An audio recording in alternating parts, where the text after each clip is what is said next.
Dave mailing was like, hear me out. I want to have a saxophone.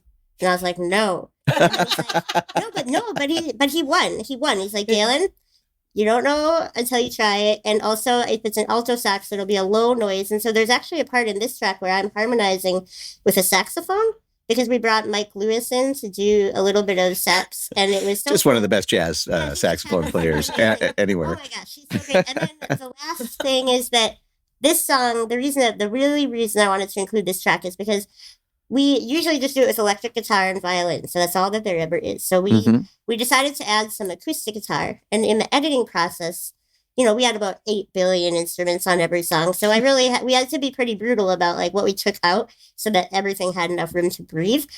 So at one point I was like, I want to take out the acoustic guitar on this track. And Al Church, who is maybe the most easygoing guy in the world, looks at me and he's serious. He's like, if you take out acoustic guitar on this track, I am leaving this album project. You only take it out if you hate sunshine. And I was like, okay, fine. We can keep it in. And he was right. He was totally right. It needed to be there. Welcome to the Back Catalog Listening Party, your weekly musical happy hour where musicians pick an album from their back catalog and tell the stories behind their favorite tracks in front of a live online audience.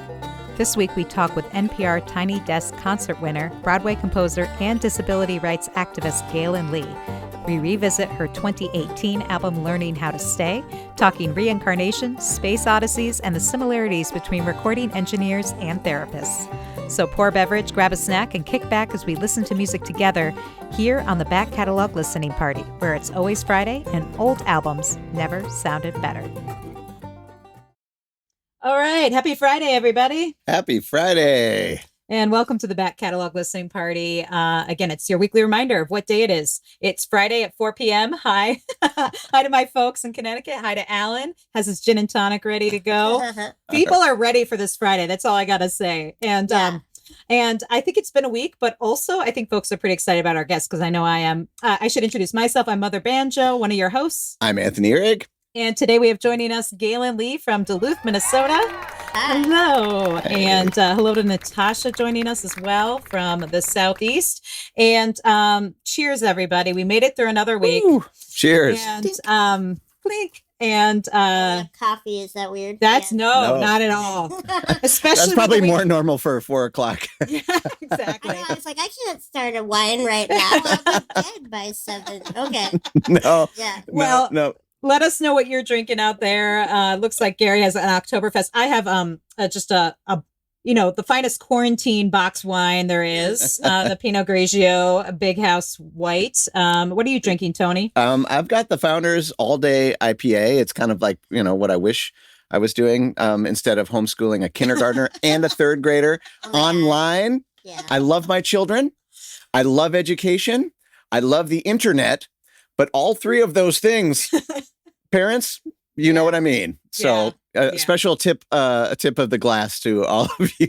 True. And Gaelynn's rocking the coffee. Yeah. What kind of coffee? I'm kind of a coffee connoisseur. What? This is Peace Coffee. Oh, nice. Nice. I'm pretty sure. Yeah, we got whole bean on accident, so we have to grind it every day, which adds like 30 seconds to the getting coffee in my veins problem. So I don't know. I like just putting it in and drinking it right away, but that's okay. I hear that. Well, that's what I've been pounding all day because it's been that kind of day and that kind of week. But I'm very excited. It's a beautiful Friday here in the Twin Cities, and it looks like it's sunny up in Duluth as well. Yeah. And we're going to dig into some great music today. And Gaelynn, you've had like a crazy busy week. It's almost been like non-quarantine busy. Right. I've been jealous of that schedule. Busy. So tell us a little bit about what you've been up to this week. Oh, man. All of a sudden, I realized I hadn't really updated my calendar in a while. And I was like, I should go through. And I looked at this week and pretty much had a panic attack. I booked myself 7 different events. A few of them were panel discussions on accessibility in the arts. I just got off of one with the Recording Academy for Americana Fest. It was about inclusion and diversity. Mm-hmm. And another accessibility one yesterday. I have a concert, which I'm very excited about on Facebook Live tomorrow night at 8 p.m. my time, that's produced by an Australian disabled musician, and she got a couple people from the UK and me and her, and kind of had a convo concert, and that airs tomorrow at 8. So I don't know. It's just been a busy week. It's good though, but it is funny to be this busy and yet not have left your house. You're like, what is going on? How am I feeling stressed out in my own living room? I don't understand. So whatever. It's fine. It's Friday, so that's good. Yes, we made it through. Well, we really appreciate you carving out the time today to chat with us, because you were on like the top of my list of people I've been wanting to have on the show, and we're so, because I think I saw you briefly in January in New Orleans at Folk Alliance, but it was like 2 seconds. We're all going. I mean, talk about pre-COVID times. Yeah, that's like thousands of folkies crammed in a hotel for a weekend. Like, hey, drink out of this communal punch jar. You're like, no, never again. I go into hives thinking about it now. But... Do you guys watch TV now and you see like a group of people gathering and be like, no? Yeah.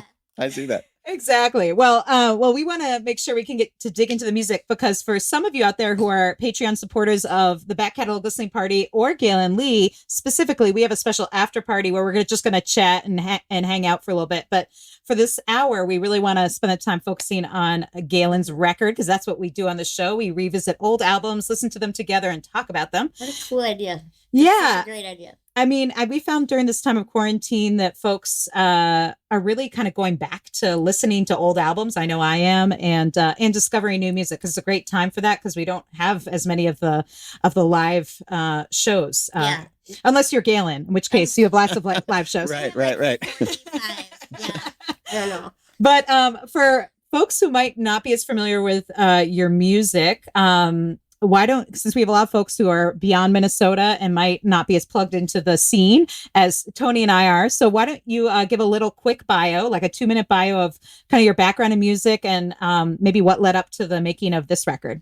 Yeah. Well, I'm a violinist and a songwriter, and from Duluth, Minnesota. I was born and raised here, and I live here now. And I started performing with Alan Sparhawk back in 2012, and he gave me a looping pedal, which I had never even heard of before I met him, but it records what you play live and you can layer it up, and it was a really fun addition to just playing violin. I play it upright like a cello, up and down, so you wouldn't know that by listening to the music probably, but so I adapt the way I play, but I also loop, and so it sounds like there's many violins playing.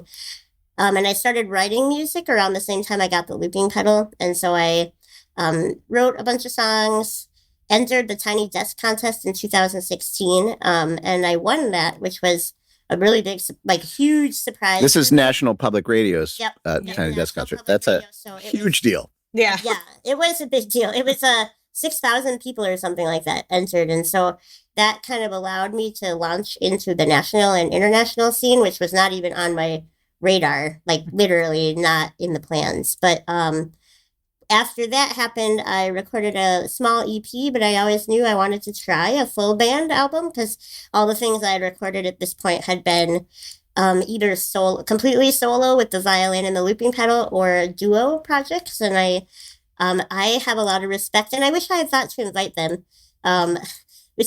Dave Mailing and Al Church co-produced this album with me, because I knew that I didn't have the vocabulary for guitar and bass and drums, although it turned out we just worked really well together. And they're people they both grew up in Duluth. I'd seen them play as children. I mean, they've been amazing since they were like toddlers probably. And so I wanted their input in the album project. So this is an album that the three of us created together. Obviously, like at the end of the day, I could say like, yes, I want this. No, I don't want this. But it was a very collaborative thing. And so this album is kind of unlike anything else that I have done. And I was really proud of it when it was done.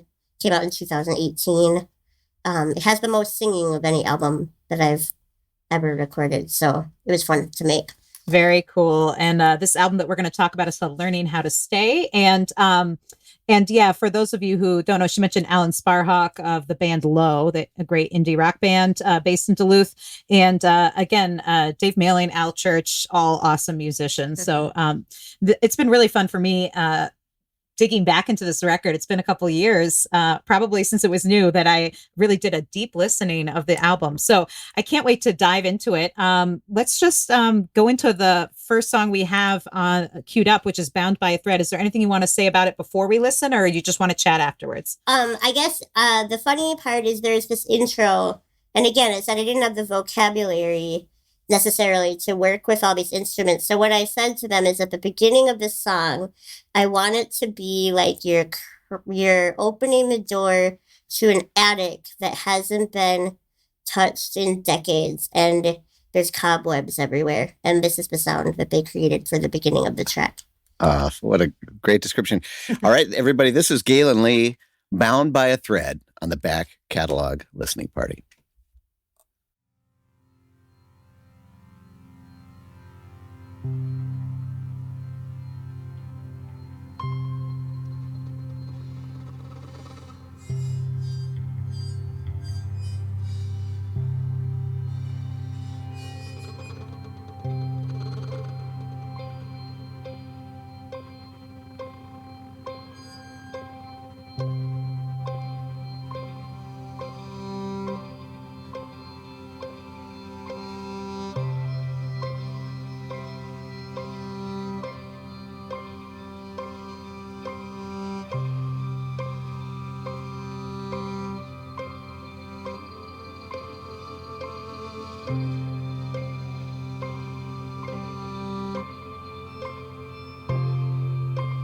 Bound, bound, bound by a thread, going down, down through the ages.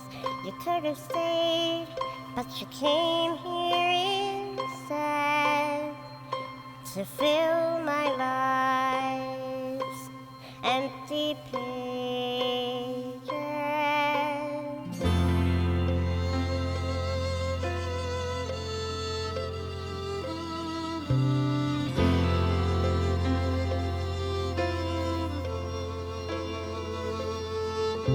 And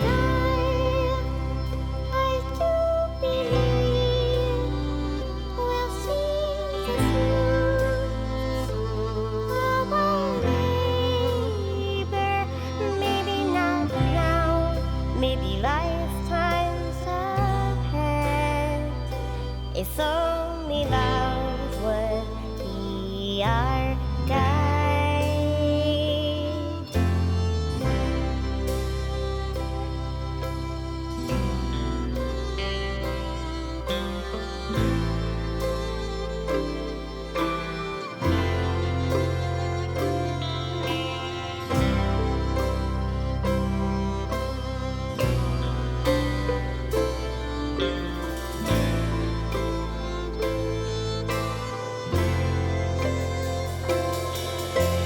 Bound, bound, bound by a thread, going down, down through the ages.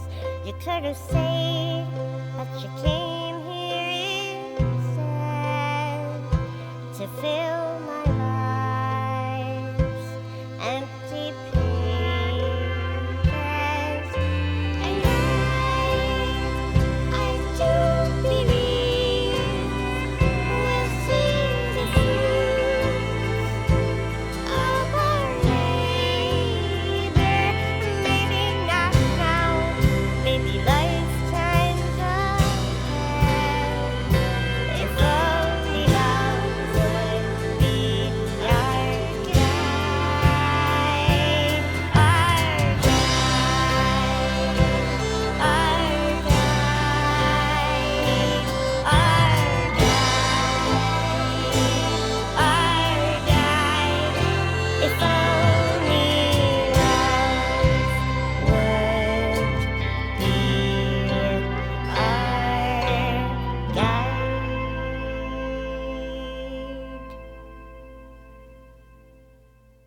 All right. Beautiful stuff from Gaelynn Lea from her 2018 nice. release, Learning How to Stay. That was Bound by a Thread. And yeah, I love that description that you said of like opening the attic door, because I could hear that from those first few notes. So tell us a bit about the inspiration for this song. And it sounds like you're uncovering something, but what are you uncovering in this song? Well, I wrote this song because one year I read like 4 books about reincarnation. And I just thought it was really interesting. There's no way to prove it. I like to think that it's real, but but the idea that you're connected through time with different souls that you kind of come back with again and again to master a certain lesson. That's sort of what this song is about. So the ticking clock, that pluck, pluck, pluck, throughout the entire song is sort of that continuity of the different lessons that you're learning. And that's what I thought about anyways. That's really cool. Yeah. And tell us a little bit about, I know there's a lot of layers to that song. And I know a few of them are the violin. I'm assuming that plucking, that was the violin in there. And then obviously the long sustained stuff. Tell us a little bit about how you approached recording this song. Did you start just layering on your violin parts first, or did you really record live as a band? So this track, that little at the beginning, the little moth noise, that was the violin. The rest of it, that album, because it was such a big endeavor, we broke it down. So the drums and bass and maybe like scratch guitar and the scratch violin, we did play together, but then we went back and added the violin. All of my other albums are live looped, but this one, there's only one track that was live looped because it's so hard to live loop with a band. I mean, it's even hard to do it in a duo. Like Dave Mailing, for about a year, toured with me quite a bit. And the first tour, he kept being like, "Oh, your rhythm's off." And I was like, "Yeah, that's what looping is." Like, you have to, you can't count. You have to like just listen. And so if you're not a band that plays a ton of shows together, it's pretty tricky to get the timing exact, especially if you want to edit it. And the other problem with live looping is if there is a mistake, there is no changing it. So when I record, like my first album that I recorded, All the Roads That Lead Us Home, I did that in one day. So I would just do 3 takes of each song and we picked the best one because there is no editing. And so we wanted this to be a more polished product than any of those, and so we broke it down. So I went in and did the violin parts quite a bit later. The vocals, I did all my own harmonies for this track. But Al Church had a couple of his guitar students come in and sing some ahs in the background. It was so cute. They're like little teenagers, and their names are in the credits. It made me happy. Cool. So it was a pretty collaborative. Like, it took a lot. Every track on this album is so much more involved than if it was a solo album. But I'm glad I had that experience. I don't know. I raised like $40,000 for this album on Kickstarter, and we actually used it because there were like 17 special guests, and I had a PR person, and it was like, I was like, I'm going to pretend like I'm the Beatles for one album, and then I will never probably do that again. So it's like the one album where I was like, I raised the money, so I'm going to do everything that I think would be cool for an album for one time, and then put it out in the world and just know that it's there. It just makes me happy, like to know that I got to really try a true studio album with some people that are super talented. Alan Sparhawk played on a few tracks and also associate produced it. And so it was such a cool group. It was a great experience. It sounded great. And I'm a real sucker for pedal steel guitar. Oh, yeah. I want to know about that. Oh, nice. He's like, "I'm working on my pedal steel. I'm not going to charge you because it's going to take me 48 takes to get this right." But he did it at home. He did it at home and then sent the track in. And it just added that touch. Like, I believe, because that song actually, all the lyrics repeat. So there's first part, second part, they're the same exact lyrics. But I don't know if you would notice that, because I really believe that if you are going to have a repeat, it has to be different the second time around. And I think that we accomplished that. A big part of it was that pedal steel. Yeah, that when that layer came in, it created almost just a whole new feeling for the song. Very cool. Maybe like the next lifetime. Yeah, exactly. That's sort of what we were intending. That is so fun. Oh, it's bringing me back. That was a time to work on that album. That was pretty cool. Wonderful. Awesome. And we have a question from Constance, who wanted to know, join us from YouTube. She says, can you tell us about the album cover? And I was going to ask the same question because it's beautiful artwork. Oh my gosh. I wish I could have sent it to you. So I had this idea of, too bad you can't see the back, but see how there's that anchor chain going all the way down? Mm-hmm. If you flip the album over top to bottom, the anchor chain continues and you see a little anchor on the bottom of the back. And it looks like it would be upside down, but it's not because the chain kind of comes from the top and goes around. That album cover design was a brainchild of mine that I sent a rough sketch. Just the idea of being anchored down and like kind of going through experiences, even if they're hard, and just being anchored in your not beliefs, but like integrity. That's sort of what this whole album is about, right? And so the boat image meant a lot to me. And so I had this brainstorm of the anchor coming and wrapping all the way around the album cover. And the funny thing is, though, I sent a clip art version to my graphic designer because I did not make that. His name is Sean Stigsel. Stigsel Creative is his graphic design company. And he's married to my cousin, but he's really phenomenal. Like, I think he's so great. But I sent him this clip art version, which was like a clip art boat, an anchor, some waves that I drew with like, Microsoft Draw or whatever. And then the lyrics. Anyways, I texted it out to my band and I said, what do you think of this being the album cover? Notes that the anchor would continue all the way down the back, blah, blah, blah. Anyways, a couple months later, I was in the recording studio and I asked our engineer, like, what did you think of the album design? And he's like, well... And I was like, oh, do you think the water is too cheesy or something? Because we're in Duluth and maybe it's too cliche. And he's like, well, I mean, I just don't know. I mean, is that the final artwork? And I was like, no, that is a clip art version. And he's like, oh my gosh. He's like, I actually lost sleep over this last night. And I was going to have to tell you, like, why would you invest so much time in an album and then put that as the cover? And I was like, oh, no, that is like literally just like me brainstorming. And then it turned into this. And I think he took a photo of a boat that was in storage in Duluth down by the harbor. And then he went and he took a photo of a scratched up metal sign, which is the texture that you see. And then he added the water and then the anchor. I just really like it. The bright colors. He did a great job. Yeah, Sean Stigsel. He's pretty awesome. Hey there. Would you like to be part of the live show? Well, become a member of the Back Catalog Listening Party Patreon, and you'll get a backstage pass to weekly online tapings where you can ask the artist questions and participate in the live chat with a fun community of like-minded music nerds. You'll also get a first look at upcoming guests and receive invitations to special live streams and private after parties. So join the party today at patreon.com/Back Catalog Listening Party.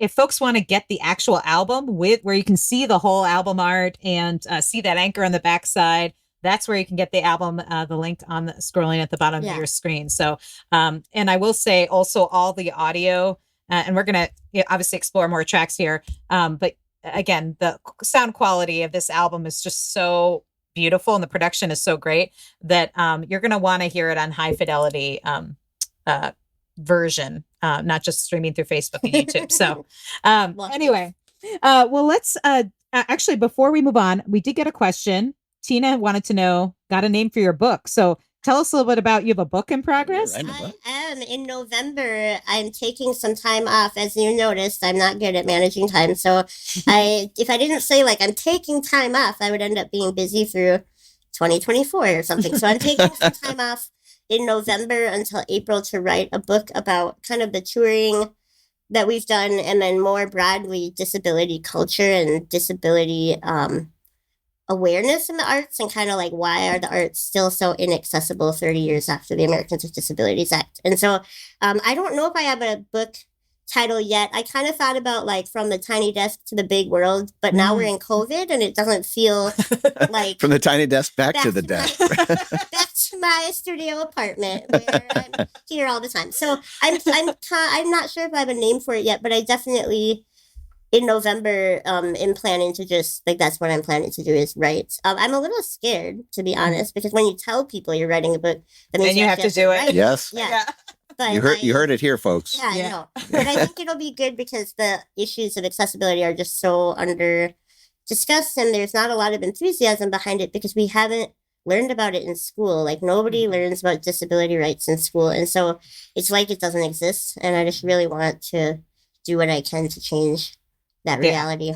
That's awesome. And for folks who maybe aren't familiar with you and haven't seen you perform live before, and they're only seeing you on the screen, they might not know, but you are in a wheelchair. So it means that touring and a lot of other things are just more complicated, as you pointed out, and aren't as accessible. So yeah, especially because so many venues haven't taken the time or resources to become accessible since the ADA was passed. It really limits where you can play and how difficult it is to play there, even if you can get in the door. Like if you can get on the stage, if you can get to the green room, if you can use the bathroom, like all of these things are not guaranteed at a lot of venues. And so raising awareness, I want to get other non-disabled artists to make a commitment to only play at accessible venues. I just really think that is the next frontier, basically. So wonderful. That's wonderful. Yeah. We want to dig back into the music and because we want to get through as many tracks as we can while we have you here. The next track we have queued up is I See It Too. Is there anything you want to say or you just want to dive in? We'll talk about this one after it's done. Okay. That sounds great. All right, everybody. This is Gaelynn Lea. I See It Too on the Back Catalog Listening Party.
Oh, yeah. I love that ending. That is Gaelynn Lea with I See It Too from her 2018 release, Learning How to Stay. And Gaelynn Lea joining us today on the Back Catalog Listening Party.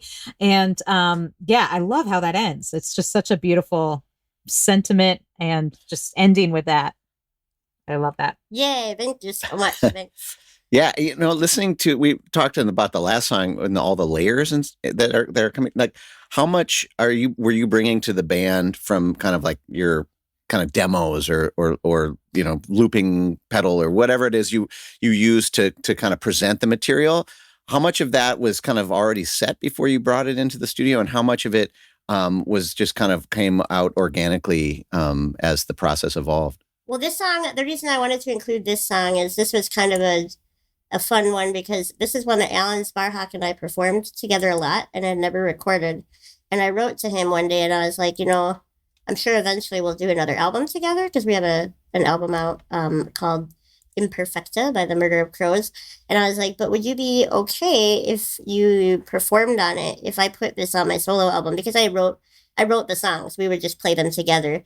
And he's like, yeah, I would be totally okay with that. So he played the same guitar part that he plays when we do it together, but we didn't have drums ever. So that kind of changed the energy of the song right away. Marty Dash, he's amazing. And Oh, man. Is he on that track? Oh, yeah, he's on all the tracks. All the tracks. I love him. And Yeah. he's amazing. And so he changed the vibe. And then the cool part, and then the violin loop that's sort of in between the bridge, that is not actually live loops, but that is the loop that I play when I perform that with Alan. But then there's other things like Jeremy Yildisacker from Minneapolis, who I also love. I mean, there's so many people on this thing that I just love that it's hard to not smile when I think about it. Jeremy was like, hey, can I be on your album? And I was like, nice. Yes, here are the tracks. And so he picked a few and he made some of those weird guitar noises like the and then Dave Mailing was like, hear me out. I want to have a saxophone. And I was like, no. And he was like, no, but he won. He won. He's like, Gaelynn, you don't know until you try it. And also, if it's an alto sax, it'll be a low noise. And so there's actually a part in this track where I'm harmonizing with a saxophone because we brought Mike Lewis in to do a little bit of sax. And it was so just one of the best jazz saxophone players anywhere. Oh my gosh, she's so great. And then the last thing is that this song, the reason I wanted to include this track is because we usually just do it with electric guitar and violin. So that's all that there ever is. So we decided to add some acoustic guitar. And in the editing process, we had about 8 billion instruments on every song. So we had to be pretty brutal about what we took out so that everything had enough room to breathe. So at one point I was like, I want to take out the acoustic guitar on this track. And Al Church, who is maybe the most easygoing guy in the world, looks at me and he's serious. He's like, if you take out acoustic guitar on this track, I am leaving this album project. You only take it out if you hate sunshine. And I was like, okay, fine. We can keep it in. And he was right. He was totally right. It needed to be there. So this was a very fun one to build kind of from the bones that we had already had. And then Alan did all the vocal harmonies on this track, which is sweet because that's how we do it at shows. So it was just kind of nice to have his presence on that track because he obviously was the person that I started singing it with. So it was cool. It was a fun album and a really fun track. I think one of the most amazing things is when you have that much going on for there to still be that much space in the music. And when I was listening to these tracks, it's the first time I heard a couple of them. And that's what really stood out was this use of space, the space in between the notes, the space in between the hi-hat hit or something like that. And then it all really stands out. Were you kind of in the studio afterwards? I almost feel like albums like this sometimes, you play them live, but then when you're sitting there kind of layering and editing afterwards, it's just as much of a process. Was that a band effort as well? Were you all together or was it just you? Or it was me and Dave and Al a lot of the time. And then some of the time it was just me and the engineer. Alan Sparhawk came in a few times. He was involved in this track. And his goal is sparsity, right? And so, he's like the king of that. Yeah, and it comes through, man. Like it or not, in a good way. I think that has been a really positive thing in my life. Is I see it better that way now than I ever would have if I hadn't known him. I still tend towards busier than he would ever go. This probably he would be like, oh, too many things. But I feel like we did a pretty good job of keeping it contained. And we would take a lot of stuff out and then added in. I mean, the mixing was certainly the bigger portion than the recording for this album because we knew everything had to have a purpose. And so, it was so fun to make. I forgot about it. And it looks like a lot of people chiming in, Penny saying a beautiful track. And Joe said, last verse is perfection. He also said something about Dosh being a babysitter. I don't know if it's not surprised for his kids, I bet. Yeah. So, Joe, you'll have to elaborate. Did he babysit you? Probably not. Anyway, yeah, great stuff. We're really enjoying this record. And one thing I was going to ask is, where did you actually record this? I know you said that some people sent in tracks, but did you have a central hub in Duluth? Yeah, nope. In Minneapolis, the Pearl Recording Studio in the Northeast. Zach Hollander is the guy. So when I first won the Tiny Desk, he sent me an email and said, I'd like to give you a free day of recording. And the night before, I had a gig at the 311. So, and Al Church was opening for me. And I said, hey, Al, why don't you sit in on some of my set? And it was like magical sparks of musical chemistry. And so I was like, why don't you come to my recording session? Because I was only going to do like a track. And just for fun, just to like go down there and meet Zach and stuff. And we ended up putting out an EP together because of that. So the songs we sing along the way, which is the album right before this, well, not right before, but the album earlier, 2 years earlier. But I really liked working with Zach because I'm a perfectionist. And so I have really hated recording when I started. Like I actually had to call my psychologist and said, I think I'm having a heart attack. Like the first time I recorded. And she's like, I think you're just really nervous, so why don't you do it? And if you still feel that way, go to the hospital when it's done. And I felt fine afterwards. And so she was right, because I think it's like you build up this idea that there's so much pressure to recording. But Zach, his philosophy is like you're building a sculpture, don't worry. And it's also just a moment in time, so it doesn't have to be like perfection. And he's also just the chillest guy. And for some reason, I don't know how he got so good at it, but he really is like in tune to a lot of times men dominate recording spaces. And so he always made sure in the most, like the literally most sensitive way possible to make sure that I got heard. I mean, Al and Dave are also amazing, but it's, you know, it gets kind of heated, right? Like you're not all in agreement on something, but like Zach is just like a master. And I said, how one time when no one else is there, I was like, how are you such a good, like, you're just like the best peacekeeper, negotiator, like diplomat in the world. And he's like, that's actually all a recording engineer is. And he was kidding. But I mean, it's true. He was just so, that's the secret skill. But it is the element that separates a good engineer from a great engineer is someone who has that presence in the studio and can negotiate all the personalities and the music, you know, on top of that. So I think it is kind of, there's an analogy between like the engineer and a therapist, actually, because a therapist really gets you to basically explain your own problem, right? And like, I think that's what a good engineer does. They sit there and they're like, you know, try again, you know, or that was it. Just trust yourself. Yeah. He is so great. And so I loved being able to work with him on a big project, especially with other producers, because it was good for all of us to feel heard. It wasn't like he sided with me more than anyone else, but he did give everybody this space. And at the end, I think that all of us were really proud of how it turned out. And I think like all of us felt like we had like, it would not be the same album, especially with me and Al and Dave, if any of us hadn't been there. And then what Andrew Foreman on bass and Marty Dosh on drums, like they added so much. It just wouldn't, I could not have turned out an album like this without everybody's pieces. And so it was fun to have him at the helm, kind of making sure that it was like always fun to do, because he did a really good job of that. That's great. Yeah. Wonderful. Well, if folks just tuned in, we're on here on the Back Catalog Listening Party exploring Gaelynn Lea's 2018 release, Learning How to Stay.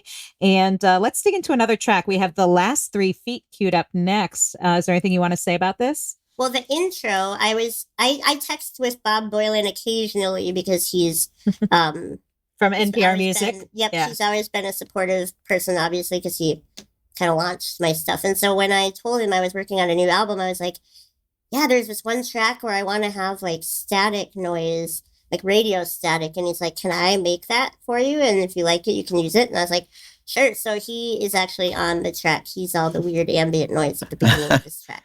Wonderful. Nice. How does it listed in the credits? Static?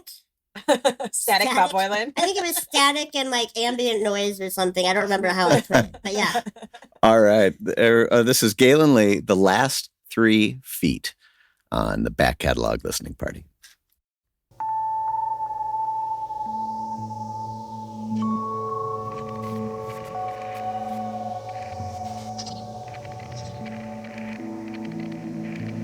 Before you embark on a journey of revenge, take 2 great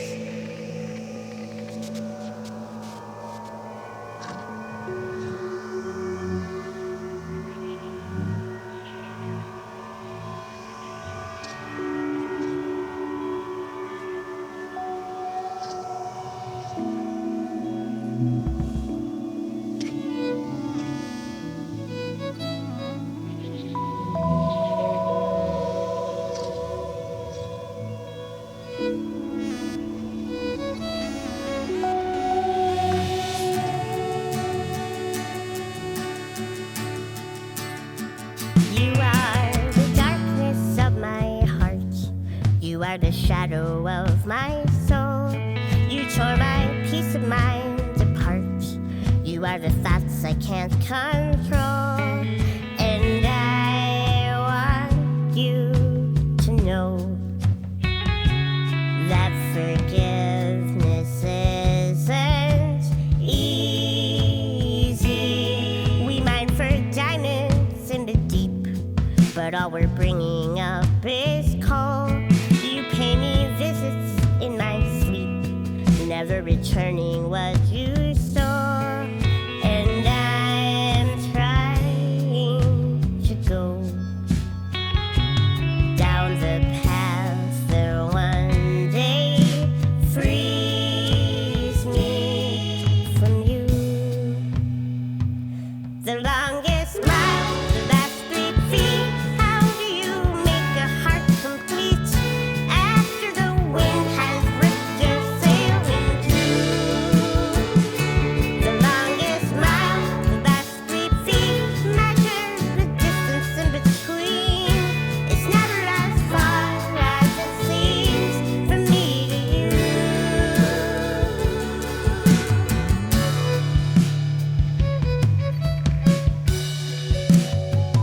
We like to think that we are right. We wanna feel that we are good. We say we're following the light. We all hope to be understood. But here in the night, we can sense our own delusion. We're loving mixed with spite, and we draw our own conclusions. It's true. The longest mile, the last 3 feet. How do you make a heart complete after the wind has ripped your sail in two? The longest mile, the last 3 feet. Measure the distance in between.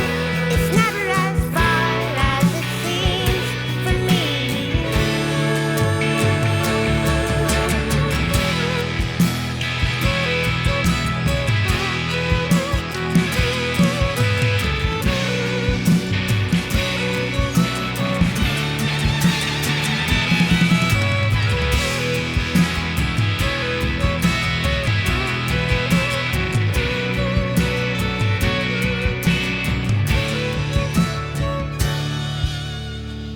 And if you wrestle with your pain, when do you feel the seeds of change?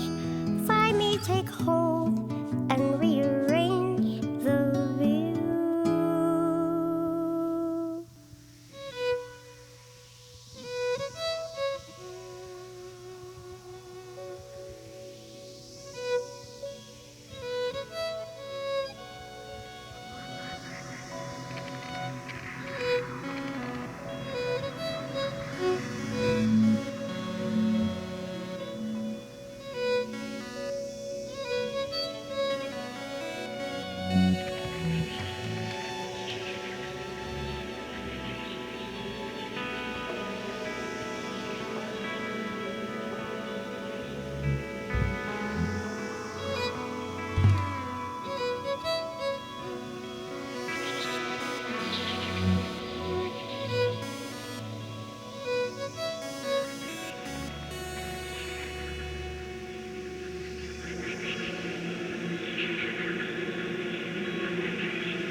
Oh, wow.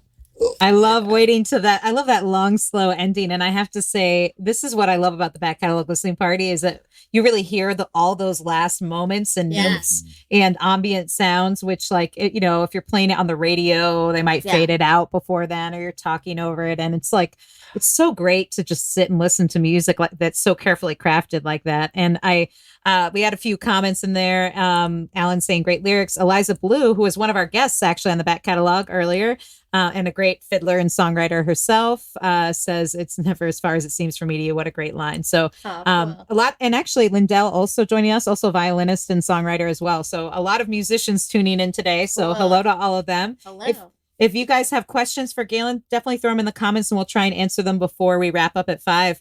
But that song, I have to say, when the intro starts with the ambient noises provided by Bob Boylan from NPR and all of that coming in, and then all of a sudden when your voice comes in, it feels almost like, in the beginning, it's almost like I felt like we were in some internal space, like, I don't know, like kind of in your mind, and then all of a sudden it kind of breaks out and then it kind of goes back in. I don't know. It's a really interesting sonic journey. Thank you. That one is the one I personally am most proud of on that album. And not just because they were all my ideas. It was a really collaborative thing again. But I remember when we recorded it, I would say to the band, it was kind of a joke we had. Like whenever we played this one live, I would be like, space. Because we'd like think, I'd be like, picture outer space. And so Andrew Foreman, those whale sounds are like actually the bass. And so we got real spacey and then we would bring it in to like all of a sudden it's a pop song basically, and it was just so fun to mess with it. And Dave had a lot of good ideas, Dave Mailing, about what the violin could be doing on this track, because when I wrote it I had all the lyrics and the melody and Dave helped me figure out the chords, because this was actually the newest song that made it onto the album, like the one that I had just finished, and we were actually already recording when I wrote the song, so we kind of added it towards the end. So Dave helped me figure out like the chords and stuff. But then we just decided like, let's make this the weird one, like experimental is not the right word because it is straight up a pop song, but then this beginning and the end. So I was the one that was like, I really want there to be a robot voice like echoing my violin. That's what I hear. Because that's what I was gonna say. So I started out with the words and the lyrics, but I knew it was missing something. Like, yeah, that could have been a song, and it would have been fine as a song. But that melody, the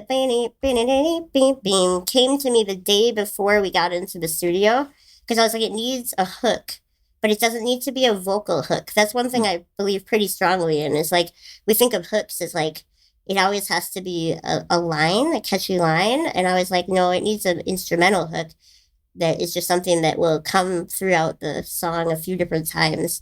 And so that came to me, and that's like kind of what made the song for me, is like having this instrumental line and having the robot echo it. And it was just so fun to make. I don't know how to explain. No, I love that idea of the instrumental hook. I think that is really something that I think people don't think about, but that can stick in your head and color the way you hear the lyrics just as much as words and it's like another chorus almost, but so that was such a fun tune to record, and there's so many good contributions from every band member on there. And I also theremin, I heard. Oh, sorry. I was similar question. Sorry. Theremin not on this track, although there will be a theremin. You will hear a theremin on the album. That was Dave doing crazy things at the keyboard. He is just really talented and knows how to make weird sounds. So he did a really good job. I was going to say, I love kind of how it has this mix of both organic sounds and kind of like mechanical sounds, like you have the robot voice, but then you have these whale sounds. It kind of, so it alternately sounds like space, like but also like you're on the water or something. So I kind of love that about the song. It's just and in the beginning, I don't know what the sound was, and maybe that's the weird noises that Dave was making, but it sounded almost like church bells in the beginning. That was Bob Boylan. He added those. So I sent him that line, before you embark on a journey of revenge, dig 2 graves. I sent him that line, and I said, this is where I want static. And he brought in these church bells, and I was like, dang, I don't know why. Like, I don't even know what that. I mean, to me, that's just like breaking through the clutter, I guess. But the futuristic sounds, for some reason on this song, I just like, I don't know why I want this.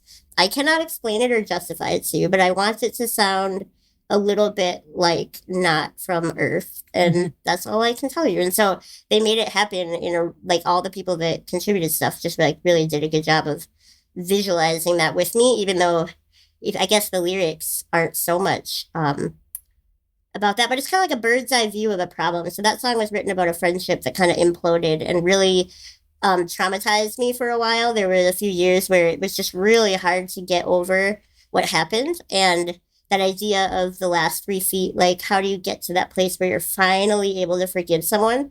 And I think having a bird's eye view is sort of what eventually makes that possible. And so maybe that's where this outer space for me vibe came from, is you really have to detach from it and to eventually be able to forgive. So I don't know. Who knows? That was a fun thing beautiful. to work on. It's so great. And so fun. The Back Catalog Listening Party is brought to you by EFS Publicity. Founded by veteran publicist, promoter, DJ, and musician Ellen Stanley, EFS brings an artist's perspective to the table, working to help clients get to the next level in their career. Services include national and international media campaigns, radio promotions, tour press, crowdfunding, grant writing, and more. Get a quote or set up a consultation today at efspublicity.com. Well, let's see what else we can squeeze in before we have to go today. Absolutely. So we have one, the next one queued up is I Wait. Let's do it. Okay, let's jump in. Jump right in. All right. This is Gaelynn Lea, I Wait, on the Back Catalog Listening Party.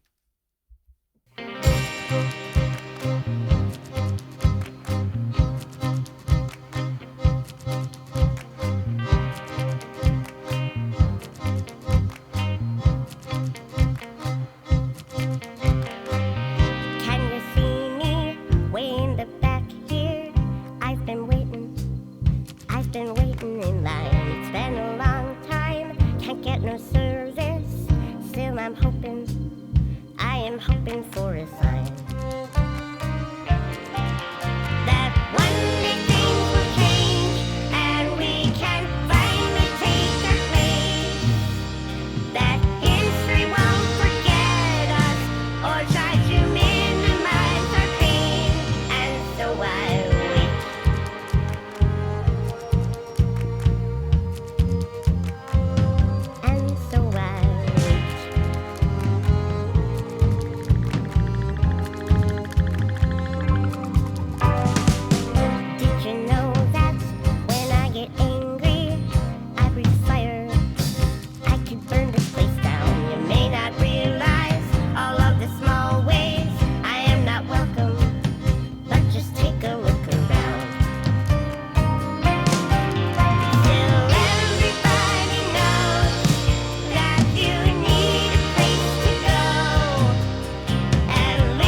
I love that I can never tell when your songs are going to end, and in the best way possible. I love that. And it had that psych out ending. That was I Wait, Gaelynn Lea from her 2018 release Learning How to Stay.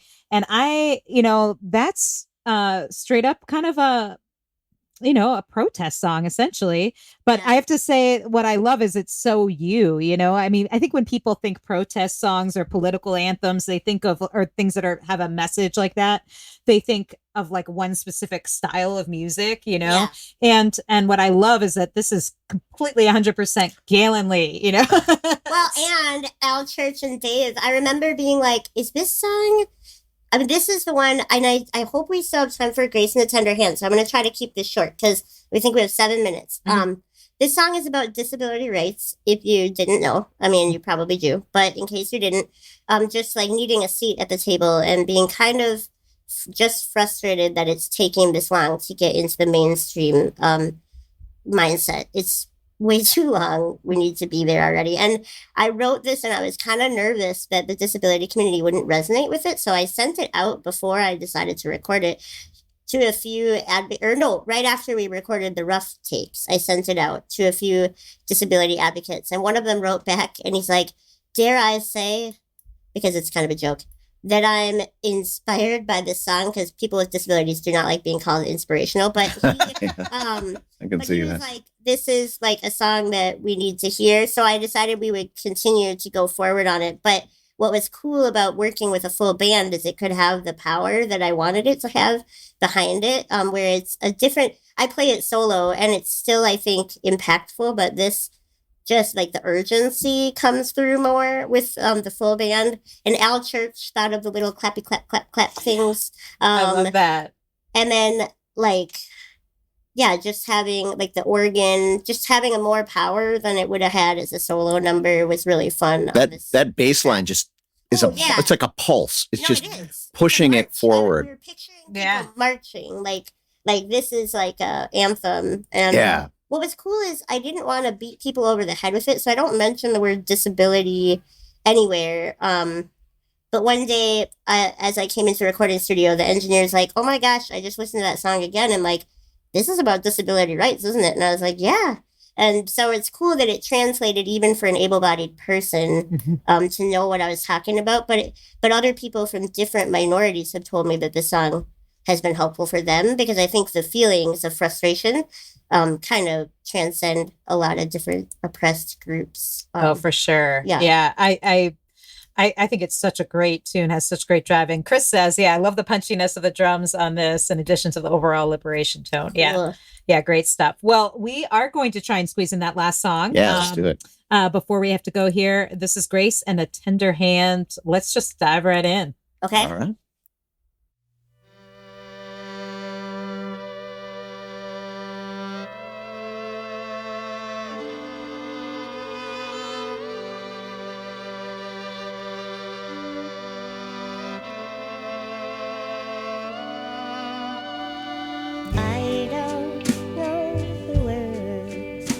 For the song I want to sing you, I don't have a name for what I want to bring you, and I don't understand what you've seen or all that you have done. But if I could bring you peace today, my battle would be won.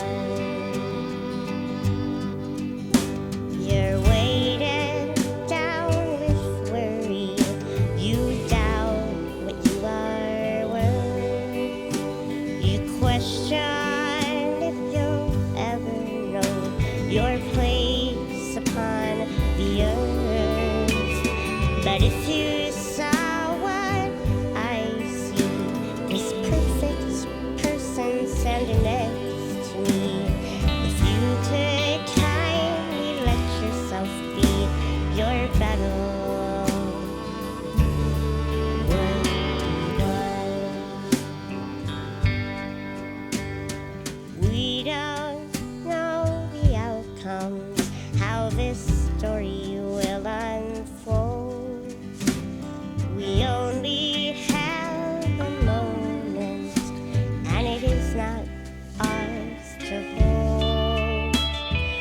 place to fall, a time to land.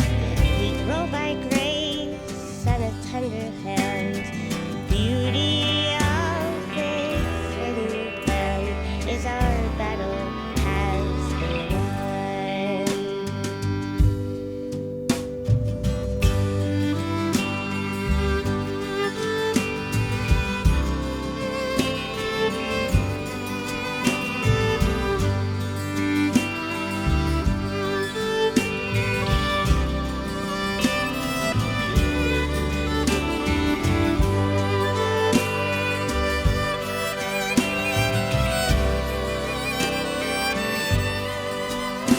The beauty of this hidden plan is our battle has been won.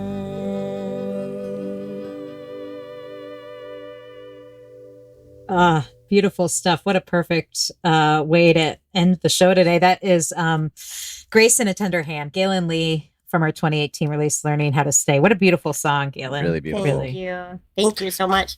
That one was fun because we have I wanted the saw on it. I heard the saw, but we don't have a saw player friend. And so I do have a friend that plays the theremin in London. And so he took the time to harmonize 2 theremin parts, which is basically impossible. I don't know how he did it. And sent us theremin tracks so that it can kind of come in and out of the music, and it attained that kind of warbly highness that I was looking for. It was just that was a really fun tune to work on, and I'm grateful for all the people that collaborated on that one. Well, it just leaves me feeling good. It leaves me, ready for the weekend, and I just want to thank you so much for taking the time to do this with us today and sharing your art with us, and also for sticking around for the after party. Ellen, you want to talk about that a little bit? Yeah. So as some of our Patreon supporters, those giving at that $10 and $15 a month level, and these are all our patrons, by the way: Penny, Ann, Alinda, Bevan, Connie, Vaughn, Alan, Chris, Alex, and Becky. Thank you so much.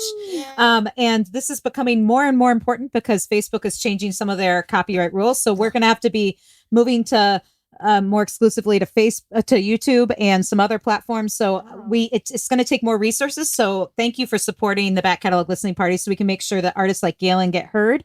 And also Gaelynn has a Patreon as well. And so her supporters and the back catalog listening supporters are coming together for an after party, which is a special perk of being a Patreon supporter. And so we're going to be hopping off here and going on a little Zoom chat so folks can chat face to face or screen to screen, as the case may be. And if you want to hop on the Patreon train for future after parties and special events, then you can do that and support the show. But mainly we want to thank you for listening. And if you enjoyed it, share it with a friend. And subscribe to that YouTube channel because it's going to be pretty our soon. main That will channel, be exclusive. I think. Yeah, exactly. Oh, interesting.